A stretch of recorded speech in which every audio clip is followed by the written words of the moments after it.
অথচ অযৌক্তিক কাজ করার কি দরকার আছে? সংস্কার আর কুসংস্কার, এত সংস্কার সংস্কার সংস্কার বলে কুসংস্কারকে আঁকড়ে ধরার কি প্রয়োজন আছে? কেউ মারা গেলে দেখবেন সংসদে 1 মিনিট দাঁড়ায় থাকে তার স্মরণে, থাকে না? আচ্ছা 1 মিনিট না 10 মিনিট দাঁড়ায় থাকলে কবরে কয়দিন সুখ হয় আমারে বলেন?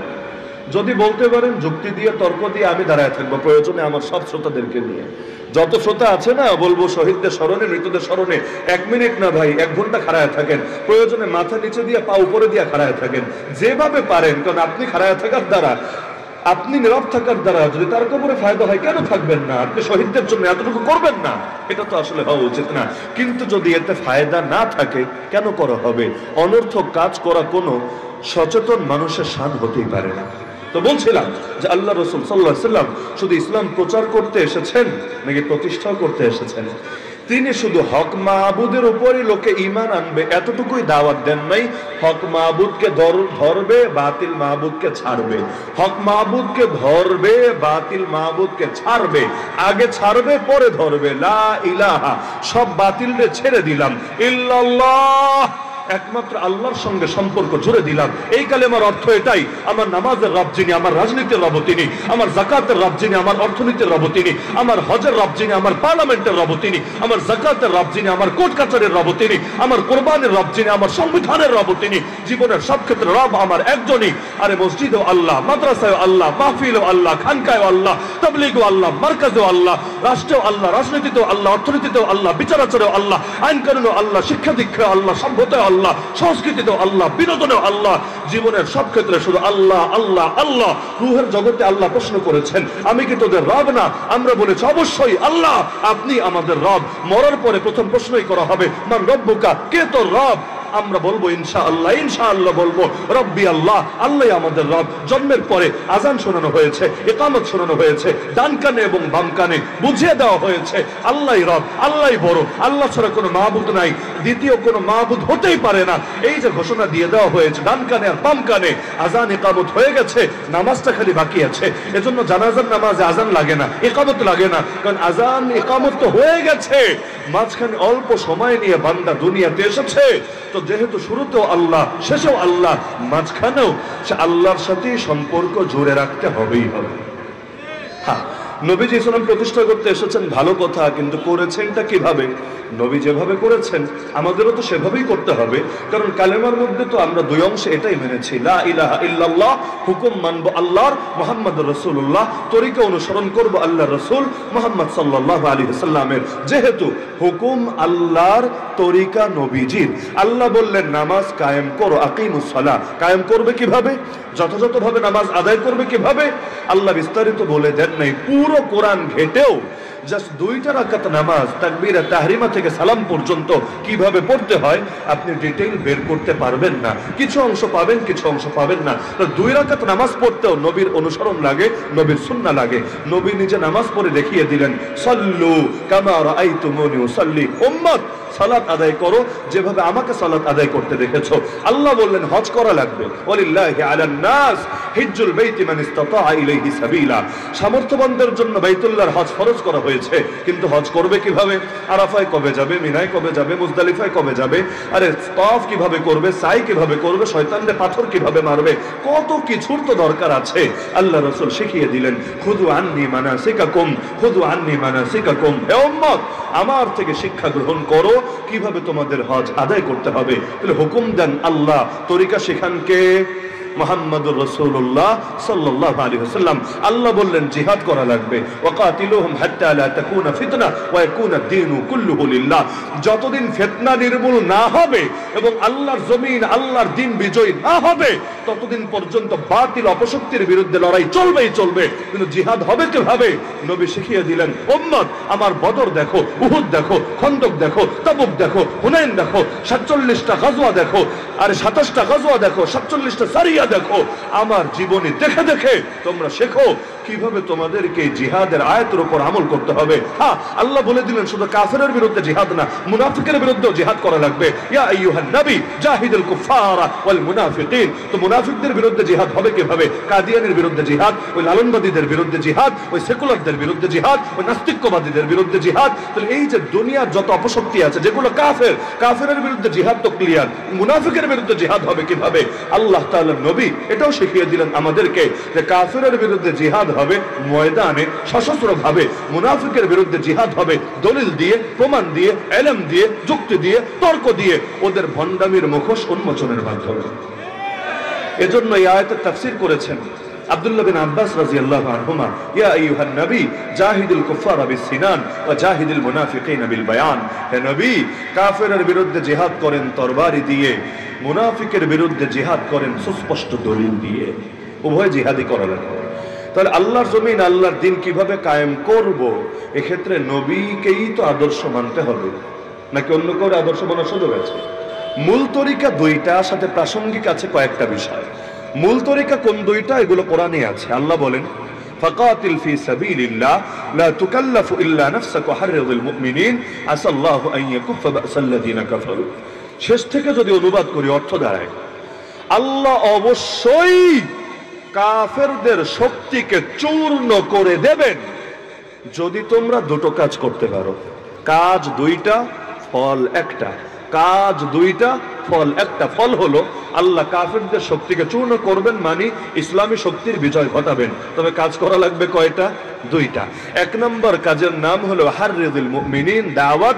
দুই নম্বর কাজের নাম ফাকাতিল ফি সাবিলিল্লাহ, জিহাদ। মানে দাওয়াতও লাগবে, জিহাদও লাগবে। দাওয়াত প্লাস জিহাদ দুটো যখন মিলবে সমান সমান ইসলামের বিজয় হবে, কুফরি শক্তির পরাজয় হবে। শুধু দাওয়াত দিয়েও হবে না, শুধু জিহাদ দিয়েও হবে না। আল্লাহ রাসূল মক্কায় দাওয়াত দেন নাই, মক্কায় ওয়াজ নসিহত করেন নাই, মক্কায় ইলম শেখান নাই, মক্কায় মানুষের আত্মশুদ্ধির মেহনত করেন নাই। কোন কাজটা করেন নাই মক্কায়? সবই যদি করেন, ইসলাম কেন প্রথম প্রতিষ্ঠিত হলো মদিনায়? 13 বছর তো মক্কায় তার মেহনত চালিয়েছেন, তাহলে ইসলাম মদিনায় গিয়ে কেন প্রতিষ্ঠিত হলো, মক্কার বুকে হলো না কেন? তার মানে ইসলামকে বিজয়ী করতে চাইলে যেমনি ভাবে দাওয়াত লাগে, ইলম লাগে, আত্মশুদ্ধি লাগে, একইভাবে ইসলামকে বিজয়ী করার জন্য আন্দোলনও লাগে, সংগ্রামও লাগে, জিহাদও লাগে, বিপ্লবও লাগে। উভয়টা যখন মেলে আল্লাহর জমিনে ইসলাম বিজয়ী হিসাবে আত্মপ্রকাশ করে। নবীজি তার জামানায় মদিনায় ইসলাম কায়েম করে দেখিয়েছেন, মক্কায়ও কায়েম করে দেখিয়েছেন। মদিনায় ইসলাম কায়েম করেছেন দাওয়াত দিয়ে, গণ আন্দোলন গড়ে তুলে, গণ বিপ্লব ঘটিয়ে। মক্কার বুকে ইসলাম কায়েম করেছেন জিহাদের মাধ্যমে। যদিও বাহিনী সামনে এসে লড়াই করার সাহস করে নাই, আগেই সারেন্ডার করে দিয়েছে। তবে নবী তো জিহাদের প্রস্তুতি নিয়ে গিয়েছেন, মুজাহিদ বাহিনী নিয়ে গিয়েছেন। আমরা বলতে পারি এই যে দুই আদেশ আল্লাহ দিলেন, দাওয়াত এবং জিহাদ। দাওয়াতের দ্বারা ইসলাম বিজয়ী হলো মদিনায়, জিহাদের দ্বারা ইসলাম বিজয়ী হলো মক্কায়। দাওয়াতের দ্বারা ইসলাম বিজয়ী হলো মদিনায়, জিহাদের দ্বারা ইসলাম বিজয়ী হলো মক্কায়। তাহলে মূল মাধ্যম সর্বযুগে দুইটা থাকবে। মুসলমানকে দাওয়াত আঁকড়ে ধরতে হবে, জিহাদ আঁকড়ে ধরতে হবে। এখন বিস্তারিত ভাবে হালকা একটু ধারণা দেওয়ার চেষ্টা করব যে দাওয়াত আর জিহাদ আঁকড়ে ধরা হবে কিভাবে। যেমন বাংলাদেশের লোকে দাওয়াত দেয় না? হ্যাঁ দেয় তো। তাহলে ইসলাম কেন কায়েম হয় না? একটু ঝামেলা আছে। ঝামেলা হলো নবীজি দাওয়াত দিয়েছেন, আমরাও দাওয়াত দেই। তবে নবীর দাওয়াতের কয়েকটা বৈশিষ্ট্য ছিল। এর মধ্যে অন্যতম হলো আল্লাহ রাসূল সাল্লাল্লাহু আলাইহি ওয়াসাল্লাম প্রচন্ড দুর্দিনেও নিজের গোল কি, টার্গেট কি, লক্ষ্য কি, মিশন কি, ভিশন কি, এটা প্রকাশ করতে লুকোচুরি করেন নাই। তিনি দ্বিমুখিতা অবলম্বন করেন নাই। তিনি কোনো মুখোশ চেহারার মধ্যে ধারণ করেন নাই। হ্যাঁ, মায়ের খেয়েছেন, জেল খেটেছেন, রক্ত দিয়েছেন, আপনজনরা শহীদ হয়েছে, সেই কষ্টকে পর্যন্ত বরণ করেছেন, এক পর্যায়ে দেশও ছেড়েছেন। লেকিন নিজের মিশনকে প্রকাশ করতে কোনো দ্বিধা করেন নাই। যেমন একটা উদাহরণ দিলে বুঝবেন, মক্কার যুগে আল্লাহ রাসূলের কাছে প্রস্তাব দেওয়া হলো। আবু তালেবের মাধ্যমে প্রস্তাব নিয়ে আসলো আবু জাহাল গংরা। এসে বলল, আবু তালেব তোমার ভাতিজাকে থামাও, যে কোনো মূল্যে, সে যা চায় সব দিতে আমরা রাজি আছি। নারী চাইলে আরবের সবচেয়ে সুন্দরী নারীকে তার বধূ বানিয়ে দেবো, সম্পদ চাইলে সম্পদের পাহাড় বানিয়ে দেবো, ক্ষমতা চাইলে তাও বলে ফেলুক, সমস্যা নেই, তাকে একটা আসন দিয়ে দিব, একটা পদ দিয়ে দিব, দারুন নদওয়া নামক পার্লামেন্টে একটা আসন তার জন্য ছেড়ে দিব, কোনো ব্যাপার না। আর যদি তাকে জেনে ধরে তাও বলে ফেলুক, আমরা সবচাইতে ভালো কবিরাজ ডেকে এনে চিকিৎসা করাবো, নাউযুবিল্লাহ। 4টা অফার, নারীর অফার, সম্পদের অফার, ক্ষমতার অফার, আর লাস্টে গিয়ে টিটকারি। এটা কোনো অফার না, কবিরাজ ডেকে এনে চিকিৎসা করানোর অফার। তাহলে মূল অফার থাকছে তিনটা: নারী, সম্পদ, ক্ষমতা।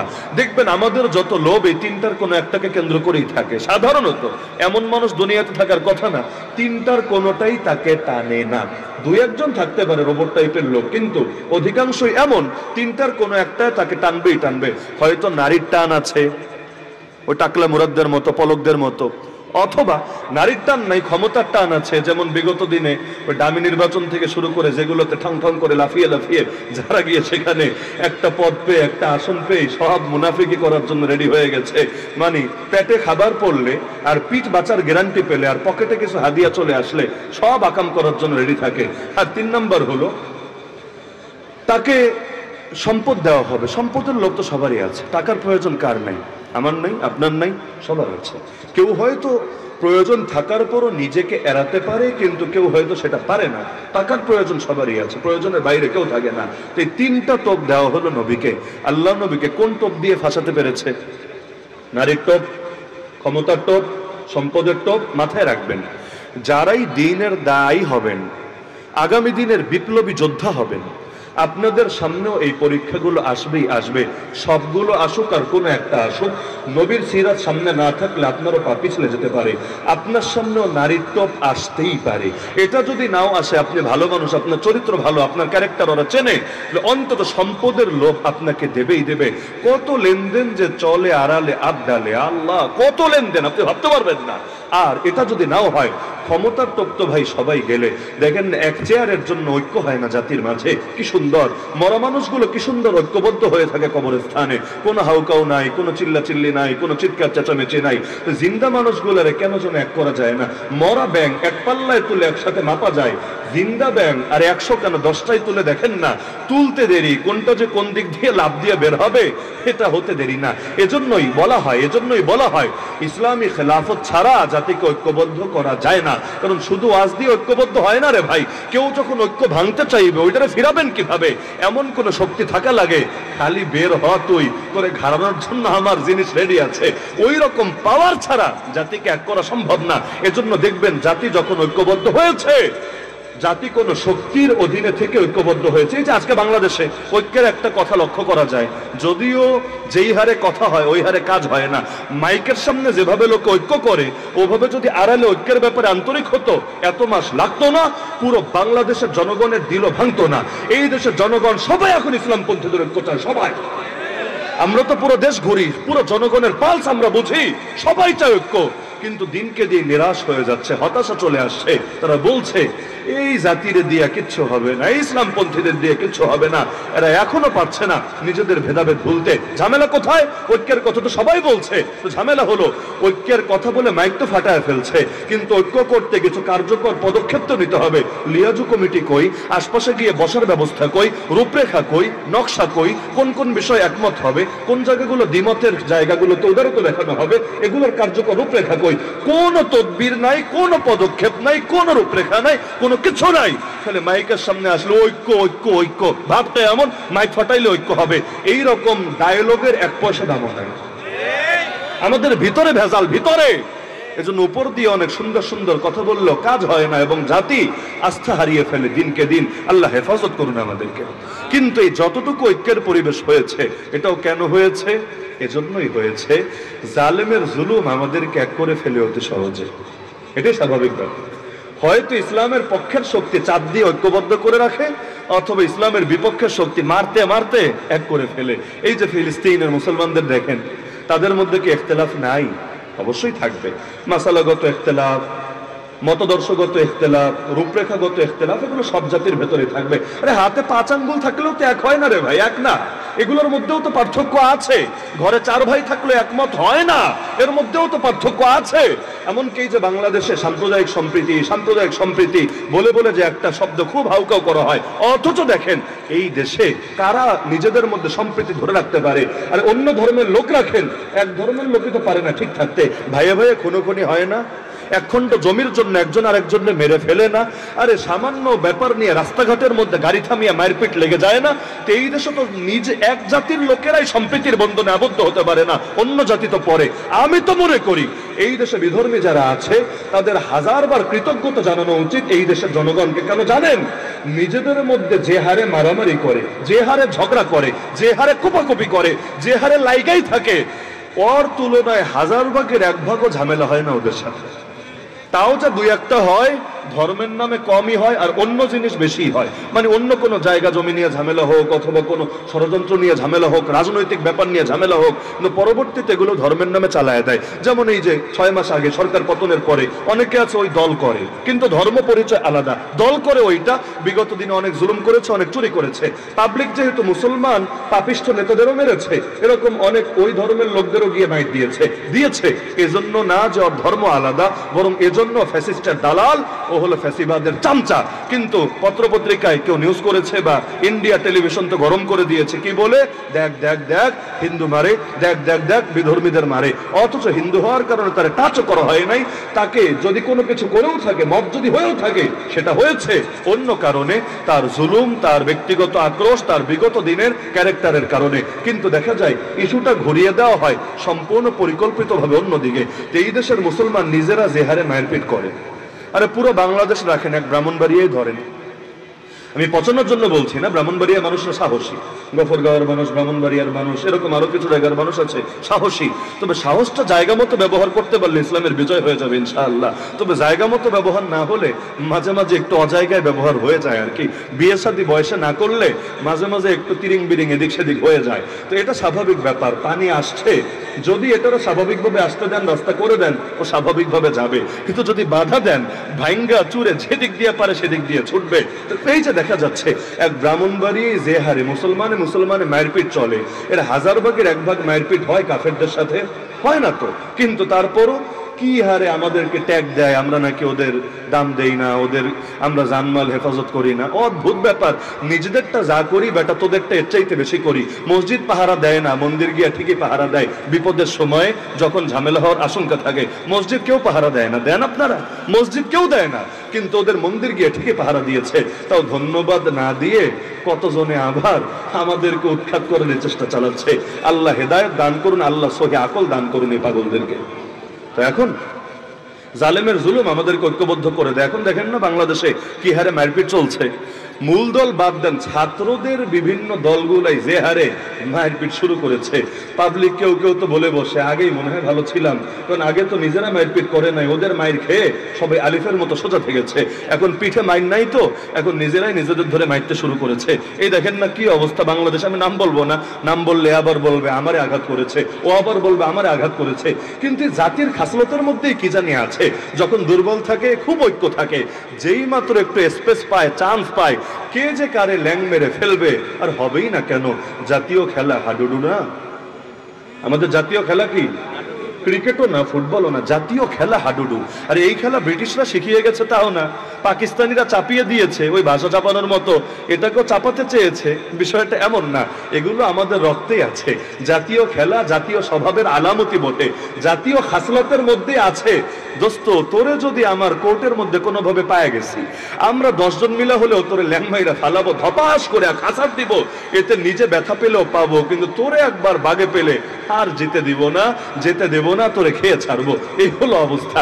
তো একদিকে হাডুডু হলো জাতীয় খেলা, আর একদিকে আমাদের খাবারের মধ্যেও এটার প্রকাশ আছে। মাছে ভাতে বাঙালি, বয়লারে ভাতে বাঙালি তো বলে না, গরুতে ভাতে বাঙালি তো বলে না, মাছে ভাতে বাঙালি। আর মাছ তো মাশাআল্লাহ বড়টা চান্স পাইলে ছোটরা খেয়ে ফেলে। যে হারে খাওয়া খাওয়াই চলতে থাকে ওদের ভিড়ে, মাছ খেয়ে খেয়ে আমাদের ভেতরেও স্বভাব একটু চলে এসেছে। কি এসেছে? একটু শক্তি পাইলেই আরেকটারে ধোয়া খায়া ফেলার চেষ্টা করে। যত ঐক্য সব হলো যখন পায়ের তলায় মাটি না থাকে তখন। আর পায়ের তলায় মাটি পেলে মানে মাঝে মাঝে মনে হয় ফ্যাসিস্ট লুকিয়ে আছে অধিকাংশ বাঙালির বুকের ভেতরে। এক ফ্যাসিস্ট লোকান্তরে, লক্ষ ফ্যাসিস্ট ঘরে ঘরে। আর যখন দিনকাল খারাপ থাকে সবাই যায় ঐক্যবদ্ধ হয়ে। দিনকাল একটু যদি ভালো হয়, প্রতিটা ফ্যাসিস্ট আপন শক্তিতে জ্বলে ওঠে। কষ্ট হচ্ছেন নাকি আপনারা? তো আল্লাহ রাসূল সাল্লাল্লাহু আলাইহি ওয়াসাল্লামের দাওয়াতের বৈশিষ্ট্য ছিল সেই প্রচন্ড দুর্বলতার হালতেও তিনি মিশনকে গোপন করতেন না। তিনি বললেন, আরে কিসের লোভ দেখাও, কিসের নারী, কিসের ক্ষমতা, কিসের সম্পদ, ফাওয়াল্লাহ আল্লাহর কসম করে বলছি, লা ওয়াদাউ শামসা ফি ইয়ামিনি ওয়াল কমারা ফি ইয়াসারি আলা আন আতরুকা হাদাল আমরা মা তারাকতুহু হাত্তা ইউযহিরাহুল্লাহ ওয়া আহলিকা দুনাহু। আল্লাহর কসম করে বলছি, আমি মুহাম্মাদের হাতে আকাশের সূর্যটা যদি এনে দাও আমার ডান হাতে, আর বাম হাতে যদি আকাশের চাঁদটাও এনে রাখো, তবুও আমি থামবো না, তবুও দমবো না, তবুও এই পথ ছাড়বো না, যতদিন না আল্লাহ তার জমিনে ইসলামকে করবেন জিন্দা, অথবা আমি মুহাম্মদ হব মুর্দা। হয়তো শরিয়াত জিন্দা হবে, না হলে শাহাদাত নসিবে জুটবে। হয়তো শরিয়াত, নয়তো শাহাদাত, হয়তো খেলাফত, নয়তো শাহাদাত। এক পর্যন্ত আমাকে কোনো কিছু দিয়ে তোমরা থামাতে পারবে না। তো নবীর বার্তা তো স্পষ্ট। এমন না যে মক্কায় মার খেয়েছেন, দুর্বল ছিলেন, সুর পাল্টে দিয়েছেন, তখন বলেছেন না না ইসলাম চাই না, এই চাই সেই চাই, বিভিন্ন উদ্ভট কথা বলেছেন। না, মুসলমানের কথা ইসলামে শান অনুসারে হবে, কাফেরদের কথা কাফেরদের শান অনুসারে হবে। ওদের কথা আর আমাদের কথা পার্থক্য থাকবে। তো মক্কার যুগেও আল্লাহ রাসূল স্পষ্ট রেখেছেন তিনি ইসলামের বিজয় চান, এবং যতদিন ইসলাম বিজয় না হবে তিনি থামবেন না। থামাতে চাইলে পথ একটা, তাকে মেরে ফেলা। মরলে থামবেন, কিন্তু যতদিন বেঁচে থাকবেন দিনকে বিজয়ী করার জন্য লড়াই চালাবেন। আজকের বাংলাদেশে আমরা ইসলামপন্থীরা সংখ্যায় সবচাইতে বেশি, শক্তিতে সবচাইতে দুর্বল। বিশ্বাস হয়? কোয়ান্টিটিতে সবার চাইতে এগিয়ে সংখ্যাগরিষ্ঠ, আর কোয়ালিটিতে আমরাই সংখ্যালঘু। আমরাই সংখ্যালঘু। হিন্দুত্ববাদীরা সংখ্যালঘু না, নাস্তিক্যবাদীরা সংখ্যালঘু না, বামরা সংখ্যালঘু না। এই দেশে কোয়ালিটিতে, শক্তিতে আমরাই হয়ে গেছি সংখ্যালঘু। রাজনৈতিকভাবে, সাংস্কৃতিকভাবে, উভয়ভাবে দেখেন আমাদের চাইতে বেশি দুর্বল আপনি কাউকে খুঁজে পাবেন না। এই যে ইসলামপন্থীদের অবস্থা কেন? আমাদের জনসমর্থন কম না, আমাদের জনসমর্থন সবচাইতে বেশি। বিশ্বাস হয় না? আমাদের জনসমর্থন যে হারে আছে, শাহবাগীদের জনসমর্থন কি আছে, ইসকনের জনসমর্থন কি আছে, কাফের মুশরিকদের বামরামদের জনসমর্থন কি আছে, সব জনসমর্থন তো আমাদের। আরে আমরা ডাক দিলে পাবলিক ছুটে আসে একদম হুড়হুড় করে, পারলে পকেটে টাকা দিয়ে যায়, নিবে না দূরের কথা, দিয়ে যায়। আর ওরা বিরিয়ানির প্যাকেট দিয়েও লোক পায় না, মোটরসাইকেলে তেল দিয়েও লোক পায় না। এমনকি হুজুরদের নিয়ে ওদের এত জেলাসি কেন, এত হিংসা কেন? বড় কারণ এটা, ওরা বোঝে হুজুররা যতদিন থাকবে পাবলিক ওদেরকে খাবে না। এজন্য এই দেশে মাহফিলে রাজনৈতিক আলাপ নিষেধ, এটা যারা বলে তারাই কিনা প্রধান বক্তার আগে মাইকটা হাতে নিয়ে 2 মিনিট ভোট ভিক্ষা করে। রে ভাই, মাহফিলে না রাজনৈতিক আলাপ ঠিক না? তুই এগুলো কি বলস, এগুলো কি চাস? তোর একটু লজ্জা শরম লাগে না? আচ্ছা বলবি, ভালো কথা, প্রধান বক্তার পরে যত মনে চাই বল, কত বলতে পারিস, তোর ভান্ডারে কত কথা আছে, বল বল বল, বলতে থাক। না, সেটা বলবে না, কারণ জানে দোয়াটা করে হুজুর চলে গেলে ওই পাবলিক আর বক্তব্য শোনার জন্য আর মার্কার ফজিলত শোনার জন্য 1 সেকেন্ডও বসে থাকবে। তাহলে ধর্মরে পুঁজি করে, ধর্ম নিয়ে ব্যবসা করার চেষ্টা করে, হুজুরদেরকে বসায় রেখা। তা আগ থেকে বলে না, আগ থেকে বললে আমরা অনুমতি দেবো না, প্রশ্নই আসে না, অনুমতি কিছুতেই দেবো না। আগ থেকে বলে না, আগ থেকে চুপচাপ থাকে, বলে হুজুর আপনার বয়ান 10:30 থেকে, ভালো কথা, এসে বসবো। চোরের মতো করে একজন এসে, হুজুর 5টা মিনিট একটু দেওয়া যাবে? এগুলো করে না, এগুলো করে না। তার মানে কি জনসমর্থন ওদের বেশি না, আমাদেরই বেশি। কিন্তু কাজে লাগে না কেন? 2 কারণে। একটা তো অনৈক্য বোঝেনি, আর আরেকটা হলো জনসমর্থন আছে, জনশক্তি নাই। যে হারে জনসমর্থন আছে ওই হারে জনশক্তি নাই। আমরা কষ্ট নিয়েন না, আমরা আমরা ওই কচু পাতার পানি দেখেই খুশি হয়ে যাই। আহ কত পানি, কি সুন্দর পানি, দেখলে দেখতেই মনে চায়। কিন্তু আমরা একবার চিন্তা করি না, বাতাস আসতে দেরি, এই পানি গড়িয়ে পড়তে দেরি না। আল্লাহ রাসূল বিপ্লব করেছেন অতি অল্প সংখ্যক সাহাবীকে নিয়ে। এই যে আজকের মাহফিলে যে কয়েকজন লোক আছেন, এর চাইতে কম সংখ্যককে নিয়ে নবীজি এক বিপ্লব ঘটিয়ে দিয়েছেন দুনিয়ার বুকে। তো এত কম মানুষ নিয়ে কিভাবে বিপ্লব করলেন? মক্কায় 13 বছর দাওয়াত দিয়েছেন, 1000 লোক কালেমা পড়েন, 1000ও না, এত কম মানুষ নিয়ে এক মদিনা ইসলাম কায়েম করে ফেলেন। আর আমরা এত মানুষ, এক মিরপুরে কত মুসলমান, শুধু এক মিরপুরে কত মুসলমান, কিন্তু 1 ইঞ্চি জমিনও বিগত প্রায় 350 বছরে 1 সেকেন্ডের জন্য আল্লাহর দিন জিন্দা করতে পারি নাই। 1757 থেকে আজ 2025-এর 21শে ফেব্রুয়ারি, এই দীর্ঘ সময় প্রায় 350 বছর হতে চলছে, 1 সেকেন্ডের জন্য ইসলাম বিজয় করতে পারি নাই। কেন? মুসলমান কম, নবীর উম্মত কম, আল্লাহর বান্দা কম, আরে নামাজি কম, রোজাদার কম, মাদ্রাসা কম, ওয়াজ মাহফিল কম, তাবলীগ কম, ইজতেমা কম, খানকা কম। কোন জিনিসটা কম আমাকে বলেন? যত দিন যাচ্ছে সব জায়গায় লোক তো বাড়ছে, মাহফিল হচ্ছে, আরো আরো বেশি, লোক তো কমে নাই, লোক তো আরো বেড়েছে, মাদ্রাসা হয়েছে আরো বেশি, ছাত্র তো কমে নাই আরো বেড়েছে। সবই যদি বাড়ে, ইসলামের বিজয় হতে ঝামেলা থাকছে কোন জায়গায়? ওই দুইটা জায়গায়। এক নাম্বার, অনৈক্যতা আছে, এটা ব্যাখ্যা করা লাগবে না, সবাই বোঝেন, কিন্তু জনসমর্থন আছে, জনশক্তি নাই। আরে আল্লাহ নবীর জামানার বদর দেখেন আর হুনাইন দেখেন। আমি শুধু অতি সংক্ষেপে ইশারা দিয়ে আজকের আলোচনা করা লাগবে, তাহলে এত লম্বা বিষয় এত অল্প সময় আলোচনা করা সম্ভব না। বদর দেখেন, হুনাইন দেখেন। বদরে মুসলমান ছিল কত? 313। এর মধ্যে লড়াইয়ে নেমেছে কয়জন? 305। বাকি 8 জন অন্যান্য দায়িত্বে ছিলেন, যাদের মধ্যে ওসমান রাদিয়াল্লাহু আনহু ছিলেন। নবী তাকে মদিনায় পাঠিয়ে দিয়েছিলেন, নবী কন্যা ওসমানের স্ত্রী অসুস্থ ছিল, তার সেবা করার জন্য। তাহলে ময়দানে 305, কাফের 1000, ফলাফল ইসলাম বিজয়ী। হুনাইনের ময়দানে মুসলমান কত বেশি, কত বেশি, কাফেরদের চাইতেও 3 গুণ বেশি। ফলাফল এমন ভাবে তীরের বৃষ্টি আসলো, পালানোর জায়গা খুঁজে পাচ্ছিল না। إذ أعجبتكم كثرتكم فلم تغن عنكم شيئا وضاقت عليكم الأرض بما رحبت। জমিনটা সংকীর্ণ হয়ে গেল, একদম সংকীর্ণ। আল্লাহর রাসূল আর দুই একজন সাহাবী ছাড়া পুরো ময়দান খালি হয়ে গেল। নবী ছিলেন ময়দানে, আনা নবিয়্যু লা কাযিব আনা ইবনু আব্দুল মুত্তালিব, ঠান্ডা মাথায় কবিতা বলছিলেন, কিন্তু অধিকাংশ মানুষ পালিয়ে গেল। কেন? বদরে এত কম সংখ্যা নিয়ে পালায় নাই, হুনাইনে এত বেশি সংখ্যা নিয়ে প্রাথমিকভাবে পালিয়ে গেল। অবশেষে আল্লাহ তাআলা দিলটারে মজবুত করলেন, আবার তারা ফিরে আসলো।